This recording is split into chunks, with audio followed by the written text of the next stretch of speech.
সবশেষ বুধবার ঝালকাঠির গাবখান সেতু টোল প্লাজা এলাকায় ট্রাক চাপায় প্রাইভেট কার ও অটোরিকশার ১৪ যাত্রীর প্রাণ গেছে। আহত হয়ে হাসপাতালে আছেন আরও ২০ জন। এর আগে গত বছরের ২২ জুলাই ভান্ডারিয়া থেকে বরিশালগামী একটি যাত্রীবাহী বাস ঝালকাঠির গাবখান এলাকায় পুকুরে পড়ে গেলে ১৭ যাত্রী নিহত হন। আহত হন ২৫ জন। এ দুটি ছাড়াও ঝালকাঠি পিরোজপুর আঞ্চলিক মহাসড়কে দুর্ঘটনায় প্রায় প্রাণ ঝরছে।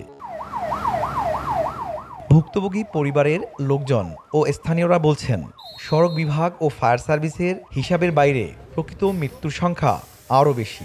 এসব দুর্ঘটনার প্রায় প্রতিটিতেই তদন্ত কমিটি গঠন হলেও অধিকাংশ ক্ষেত্রেই প্রতিবেদন আলোর মুখ দেখে না।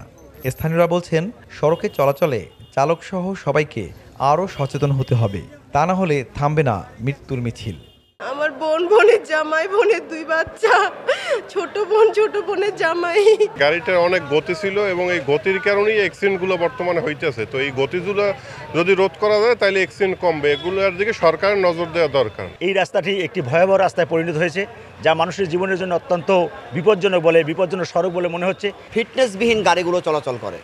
এই ফিটনেসবিহীন গাড়িগুলো আসলে পরীক্ষা করা হয় না, যার কারণে এই দুর্ঘটনাগুলো ঘটছে। এদিকে বুধবারের দুর্ঘটনাতেও 3 সদস্যের কমিটি গঠন হয়েছে। 3 কার্যদিবসের মধ্যে কমিটির প্রতিবেদন দেওয়ার কথা রয়েছে। নিরাপদ সড়কের জন্য যে নির্ধারিত কমিটি আছে তারা নিয়মিত সভা করছে, তাদের বিভিন্ন সিদ্ধান্তের বাস্তবায়ন হচ্ছে।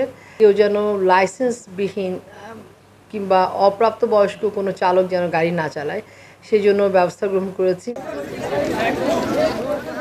দুর্ঘটনার কিছুদিনের মধ্যে অভিযুক্তরা আইনের ফাঁকগলে বেরিয়ে আসার নজির থাকায় সড়কে বেপরোয়া হন অন্য চালকরা। ফলে সড়কে থামানো যাচ্ছে না মৃত্যুর মিছিল। আল আমিন তালুকদার, এখন ঝালকাঠি।